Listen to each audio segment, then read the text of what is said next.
4 new hunters have been added since my last solo leveling Arise tier list, and they are all really good hunters for you to use, but let's see exactly how good they are in this updated hunters tier list. So this right here is my previous tier list that I did for when Sungjinna did release, where we have all of the best and top 5 hunters in the SS tier, going all the way down to the D tier, where we of course have all of the worst. And with the brand new addition of our 4 new hunters, a lot has changed, so I do want to make a lot of changes to my current tier list and also give it a brand new look, so it can now look like this, where I've made all of the changes that I did want to make, with the most notable ones being Silvermane Baekuno, who has now gone up to the S+ tier from the current tier that he was in being the A tier. And the main reason for him moving so high up in this tier list now is because of the recent buffs that he did get, and this completely and drastically changed how good he is. Then you might also have noticed that Charlotte has also now moved all the way down to the B tier, because she didn't really benefit as much from the buffs that she got as much as Baekuno did. And also with the brand new addition of Minnie and Sung Il-Hwan, who are also dark DPSs, she just doesn't really have any place to fit within the game anymore. Also, I've decided to remove the top 5 as the SS tier, because I do think there's just so many very good hunters in the game now that do deserve to be at the very top tier, which is also why Sorin has now moved all the way up to the SS tier, because I do believe she is just that good. But also, Essel Radiru has now moved down to the S+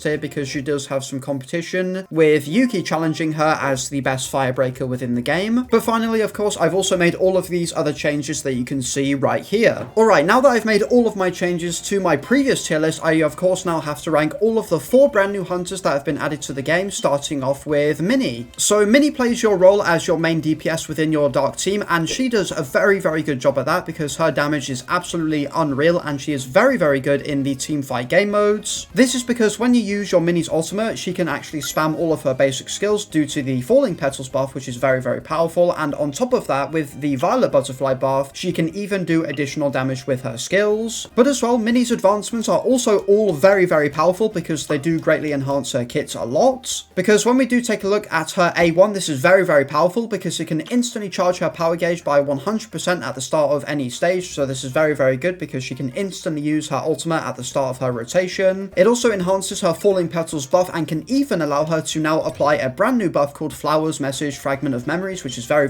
good, but I'll touch on that in a little bit. Her A3 also enhances a lot of her current kits, and also provides a lot of quality of life, because the Red Spider Lily debuff is now enhanced to increase the dark damage taken from Minnie by 30% for 20 seconds. And finally, Minnie's A5 does grant her a huge amount of extra damage, because now when she uses her ultimate, she can now grant 5 stacks of Falling Petals as opposed to 3, so that's 2 extra basic skills that she can use. And like I mentioned before, Minnie can also apply a buff called Flowers Message Fragment of Memories, and through her A5 this is now enhanced, so it can now increase her defense and crit damage by 20% for every stack that it does apply, with it stacking up to 3 times, totaling in a 60% increase for both of those stats. So yeah, Minnie is a very powerful DPS, and is definitely by far one of the very best in the game, and if you've seen her in stuff like Guild Boss, you'll definitely know how good she is. So overall, I do think she does deserve to go all the way up into the SS tier as one of the best hunters in the game. Soyeon is up next, and she is a windbreaker, meaning that she is going to compete with Goto Ryuji as the very best windbreaker in the game. However, I'll spoil it a little bit quickly, because I don't think she is as good as Goto. But don't get me wrong, she is still very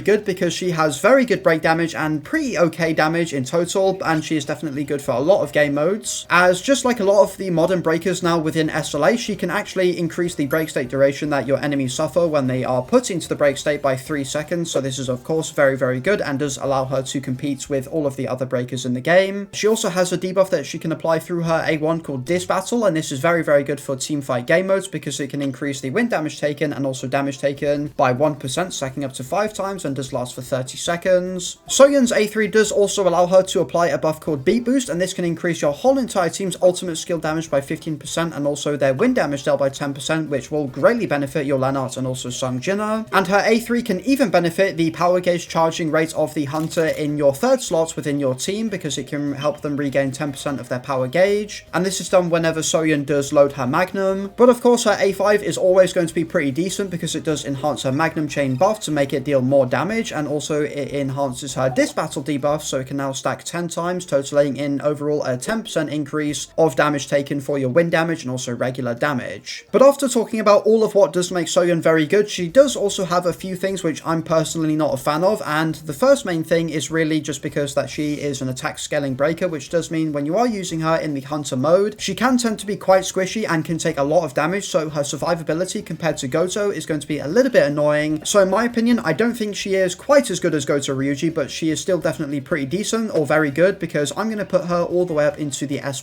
tier for now. Song Il-Hwan is the latest hunter to be added to the game and is obviously the main hunter in this tier list, and he is definitely a very, very powerful DPS hunter, because although he does actually use a lot of mana, if you do play him right, he does not actually have any mana issues whatsoever, which is something that Minnie does struggle with. And his two main sources of damage are going to be through his second basic skill as well as also his ultimate skill, because through buffs like Ruler's Scale you can increase his second basic skill's damage by up to 160%, and also Ruler's Upgrade can further increase it by another 35% I believe, with it also increasing his ultimate damage by 25% for every stack that he can have. His advancements though are definitely what makes him shine as a main DPS, because on his A1 he can reduce the cooldown of his first basic skill, he can also reset the duration of his active buffs, which is very, very powerful. He can also apply the marked debuff, which lets him do even more damage, and can even further transform it into the suppressed debuff, which can increase enemies' damage taken from Song Il-Hwan by 50% and can also increase the damage taken from a Dark Hunter's ultimate by 20% for 30 seconds. And then to top it all off, we do have his A5, which allows him to further reduce his skill cooldowns and can even let him stack attack and crit rate buffs up to 36%. It can give him a very, very big shield and can even help him recover his mana points and also power gauge. However, where exactly is Song Il-Hwan going to rank in this tier list, because we already do have two very, very good dark DPS hunters in Minnie and Silvermane Baekhyunho? Well, he is actually also going to join Minnie into the SS tier as one of the very best dark DPS hunters in the game, because I do believe at the moment Minnie is outperforming Song Il-Hwan in the teamfight content, but when you do take Il-Hwan into the regular hunter mode, he is just really, really stupidly broken. He's really, really strong. Alright, finally, let's talk about the last hunter I'm going to be ranking in this tier list, which is going to be Yuqi. And you may have noticed before that I did put Essel all the way down into the S+ tier, and that is simply just because I do believe that Yuqi is the now brand new best firebreaker within the game, because for a breaker, Yuqi literally has everything, as she can do a lot of break damage with her skills, which is something that Essel doesn't do as much. She also does a really good amount of damage, which again, Essel doesn't do as much. So the main reason why Yuqi can do lots of break damage and also regular damage is mainly just because of her full burst buff that she does apply to herself, because it can increase the break effectiveness of Shouting Kick, it can also increase its damage. Then also, just like Essel, she does have a very, very powerful debuff called Breakdown, which increases your enemy's damage taken by 20% and also their fire damage taken by 25%, totaling in a 45% increase. And of course, not to forget, she does have a very, very good buff called Afterglow, which increases the damage dealt to targets within the break state by 12%, so this is something that like the likes of Goto Ryuji has. But on top of that, she can increase your allies' basic skill and ultimate skill damage by 30%, so this is very, very good with Kane, and can even further increase their critical hit damage by 20% for 30 seconds. So there you have it, that is my complete and updated tier list for every single hunter within Solo Leveling Arise. And overall, if you did enjoy this video or you just found it useful in general, then don't forget to like and subscribe, and as always, I will see you all in the next video. Peace!